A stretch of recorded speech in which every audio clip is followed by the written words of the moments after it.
All right. Today is December 14th, 2017. Uh yeah, a lot of stuff has been happening personally and with the other stuff that I've been talking about.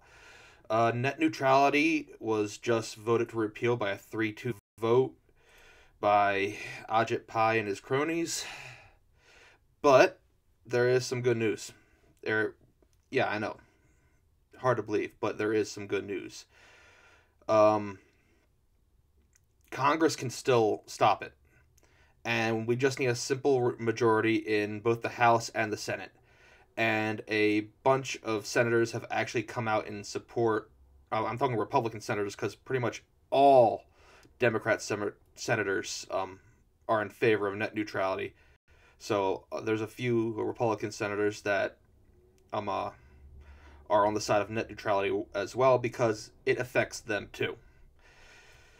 So all I'm going to say on this subject now is contact every representative you have. Contact your senators, contact your congressman, contact your governor, contact your mayor. We need to stop this. The fight is just beginning on this. All right? So please, contact every representative you have. I don't even care if it's a state legislator.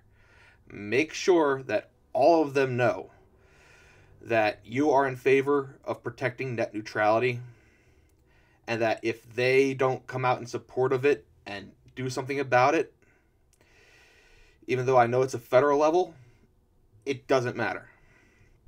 Contact everybody and have them contact the senators, have them contact the congressmen as well, because we need to keep a free and open internet. All right? With that out of the way, I know, depressing way to start out, but it's going to get a little more depressing, then it's going to come back up. Trust me. I mean, unfortunately, a good friend of mine just died within my martial arts community, Master Frederick. He was an 8th degree master in Kempo. This man, he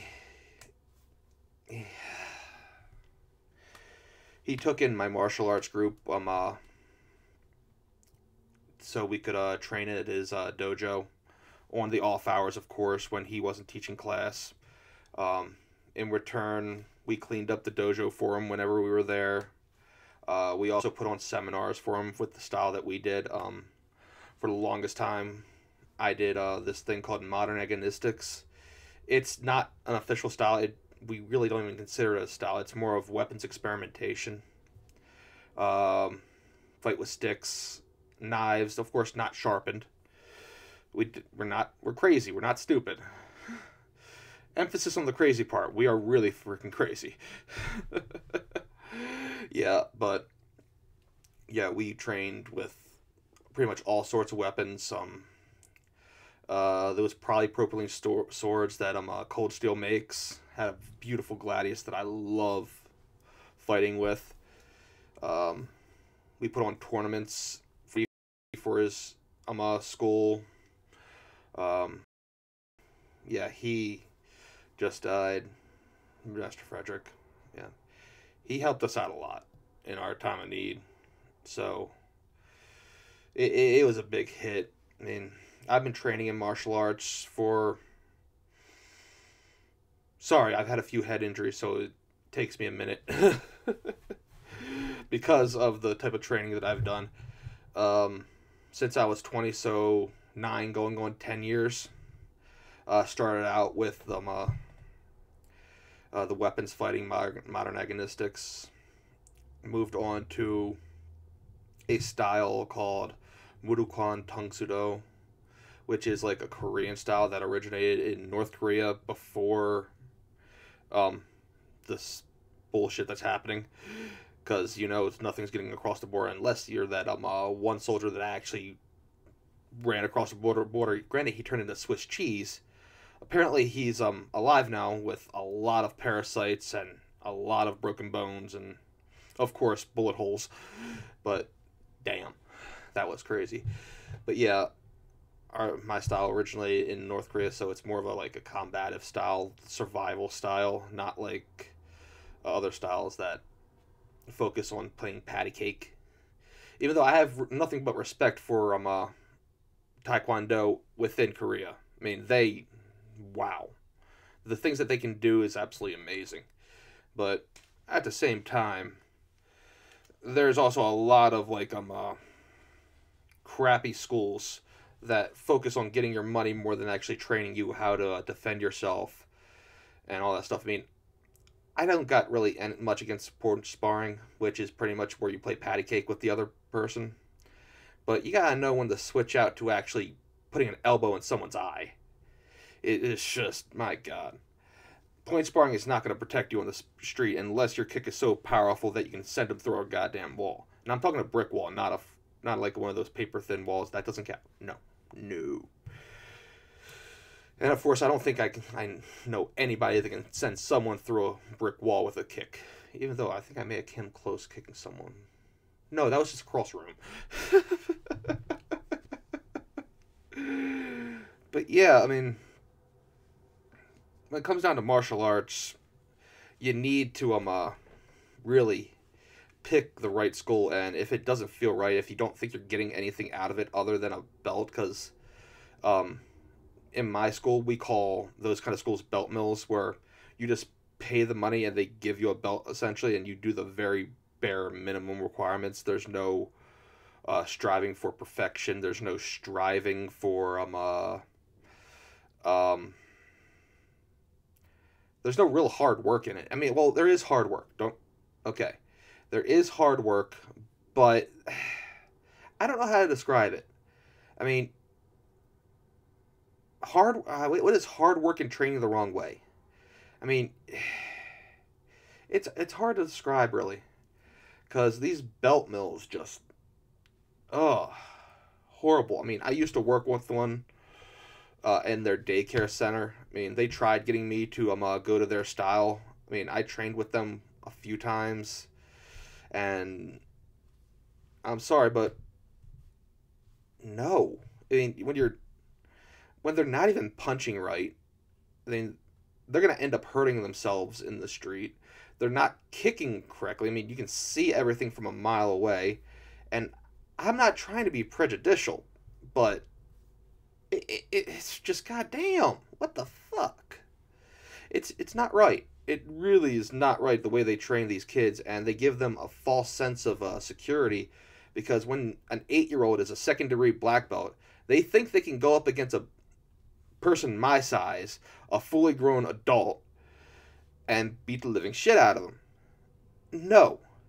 I mean, when you're an adult and you're a black belt, and you've trained in a legit style, I mean, if you're a black belt in jiu-jitsu, you are a force to be reckoned with. Oh my God. Can't wait to get into jiu-jitsu. I mean, but first, bills. Bills get paid off, then jiu-jitsu.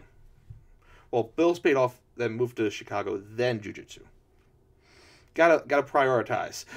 And before, of course, I moved to Chicago, I want to try getting my black belt, which I'm really, really close. I just have to get my red belt and then learn the final stuff for my black belt. Woo!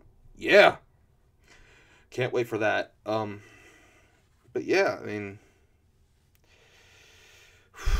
damn. Belt mills suck. They really do. I mean, I love martial arts. I mean, I've gotten a lot of injuries. I've talked about them before, like in the depression podcast I did a while back, a few months ago. I mean, I took a hit to the side of the head that gave me a concussion that took me out of the game. Is pretty much the reason why I'm no longer training within modern agonistics, because I can't afford to take another hit like that. Yeah. I've had paralyzed arms, chipped bones, broken ribs. Luckily, no broken limbs yet. I don't want to have a broken limb, but even though I have had one limb broken in the past, but that was because of pure stupidity. Me and my friend were on a log, pretty much, you know the scene in Robin Hood where Robin Hood is fighting Little John on a log? He was Robin Hood, I was Little John. I fell into the freaking little ditch and, yeah, broke my leg. And it was fun seeing how many people it took to get me out of the little ditch, because I was a big kid at yeah, oh my god, that was 16 years ago. Yeah, because I broke my leg the week before Thanksgiving, like 13 years ago, while I was a freshman in high school, on a camping trip. Yeah, wow, that was a long time ago. Huh. Damn, that was a really, really long time ago. But I digress. But yeah, never broken a limb while training. I mean, sprained ankles. Yeah, I've pretty much sprained almost every joint in my body. Well, every like limb joint, like wrists, ankles, knees.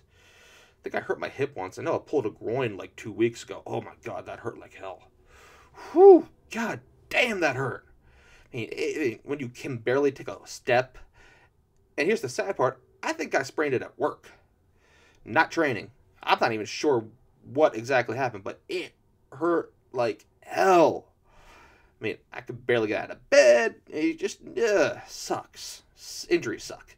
But hey, when you know how to take care of them, you're good to go.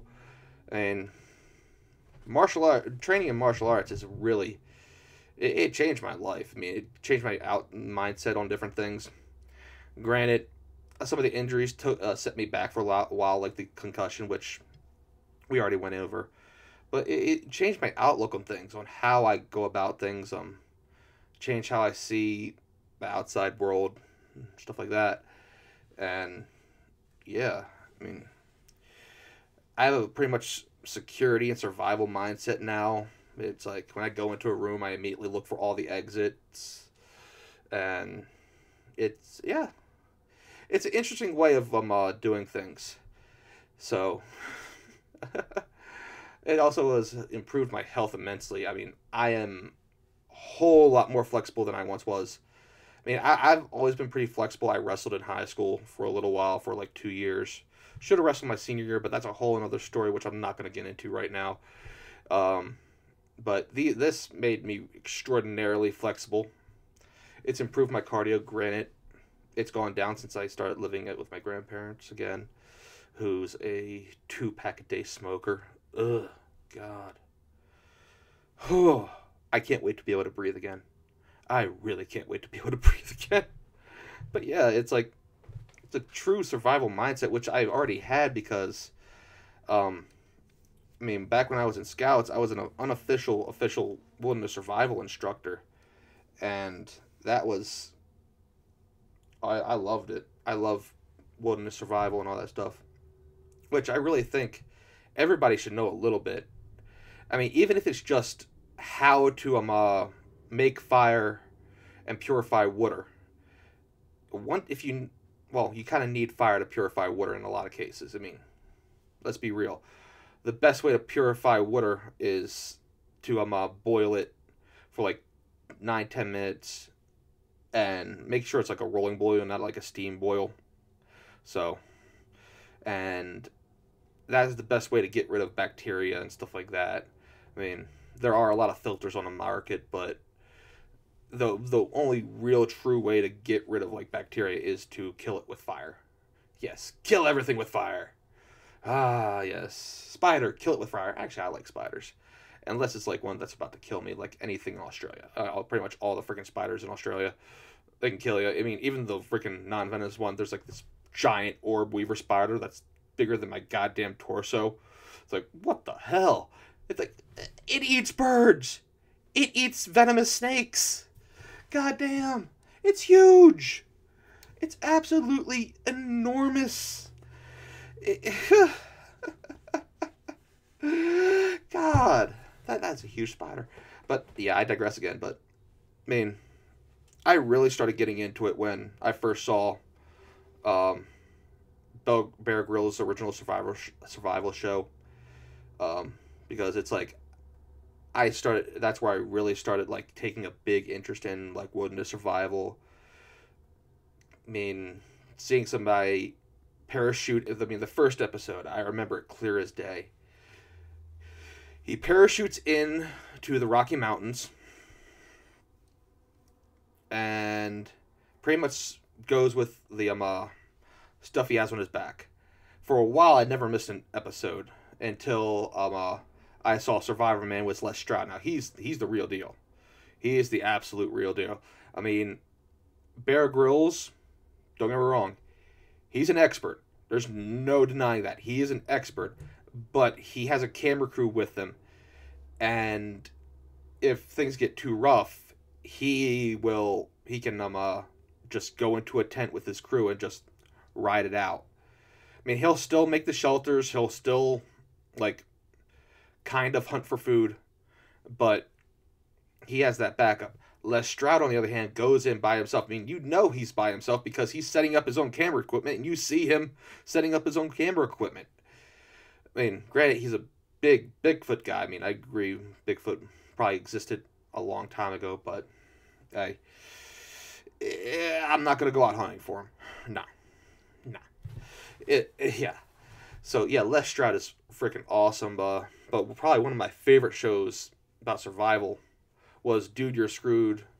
Granted, it's no longer on anymore because, well, when the person you bring on to do the survival almost falls off a waterfall because you put him in an area where it's 24 hours of daylight and he's only getting maybe 15 minutes of sleep a day, and yeah, I think your show gets pulled after that. That's way too much of a risk.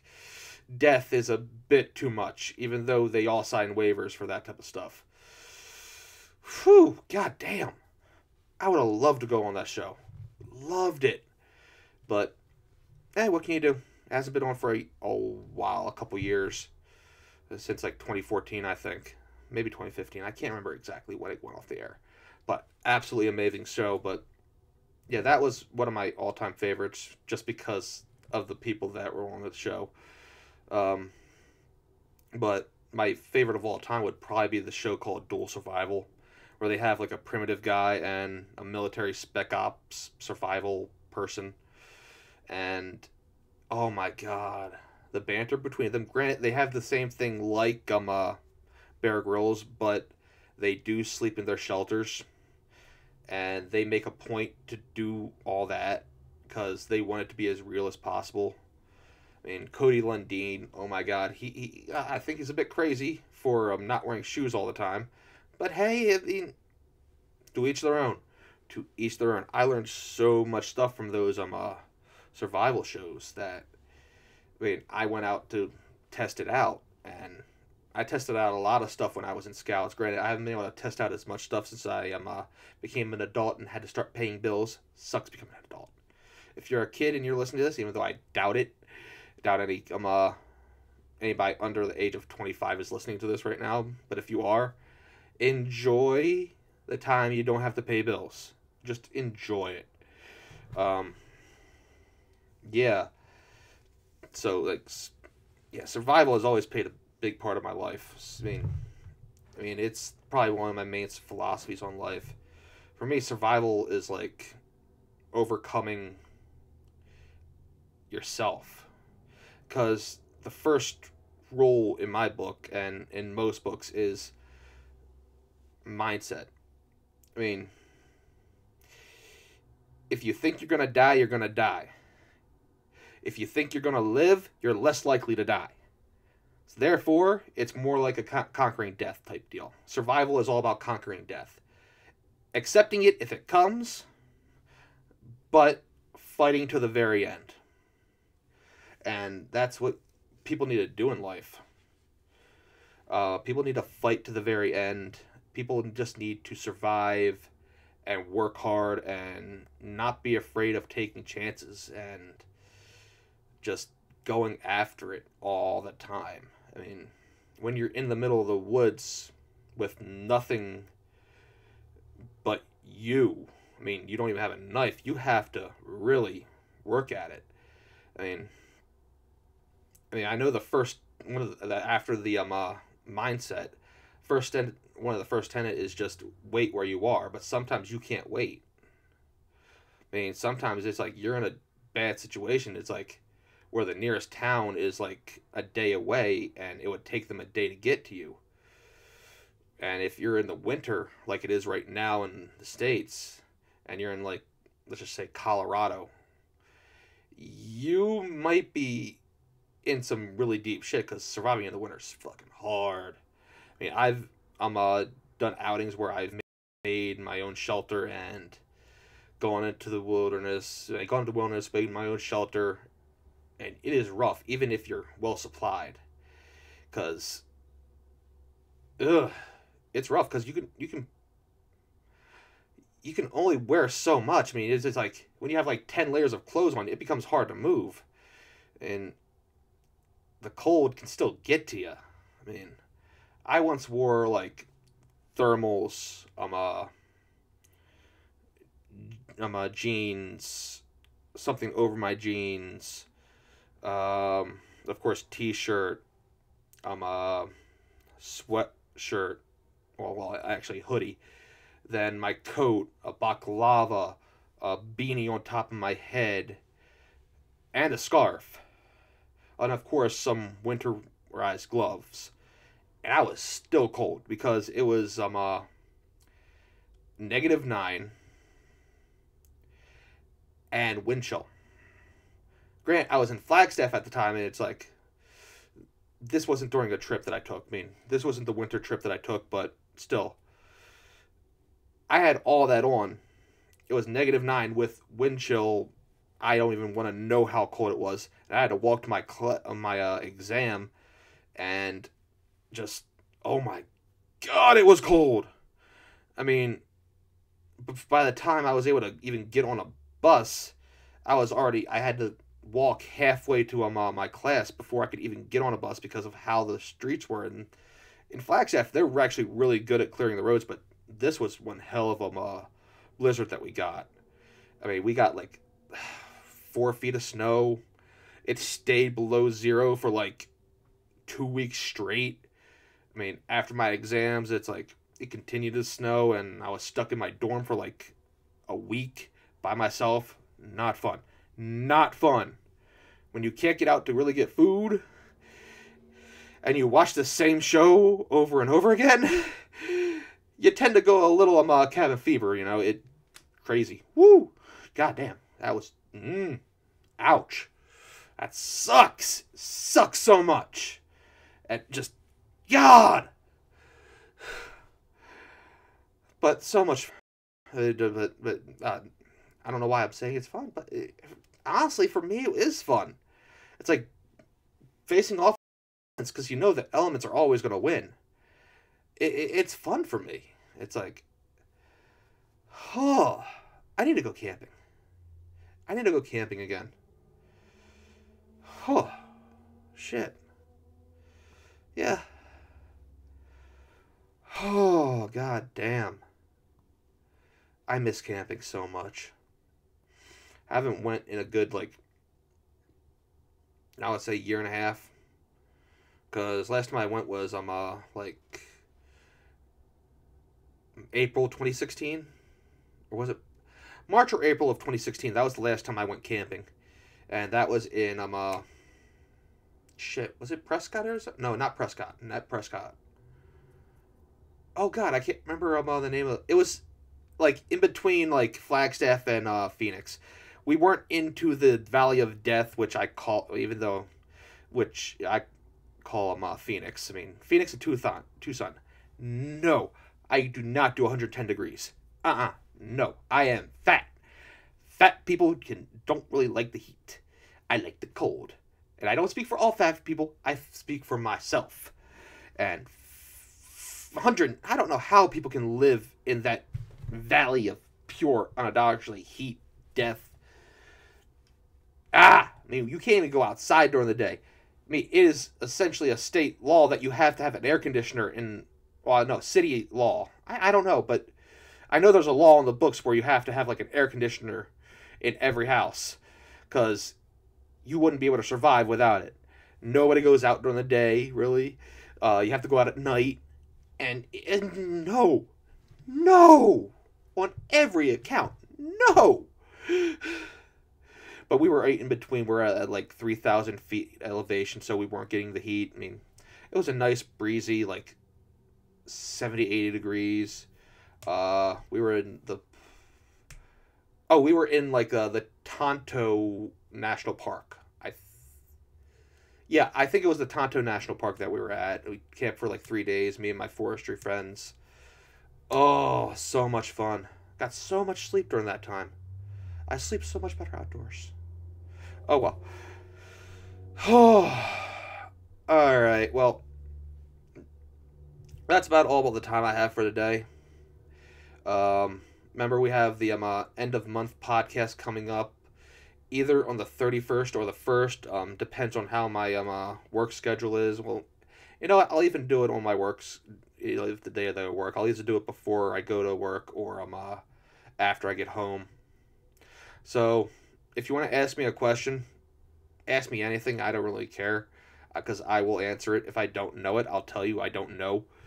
So yeah, send in your questions if you have any. If you want to contact me, go to roamingviking.com. That has a contact section. So go there, ask me whatever you want. Say thanks for doing the podcast. If you want to support me, I have a Patreon. All links are down below. Twitter, Roaming Viking. Facebook, Roaming Viking. Instagram, The Roaming Viking. But still, all my links to social media down below. Link to my Patreon down below. Link to my website down below. I'm in the process of trying to write some blog posts, but I've been having some serious writer's block lately, so I'll try and get some of the ones I've been working on done and get them up. So for listening, and remember, contact your congressman, contact your mayors, your governors, contact every representative you have, and tell them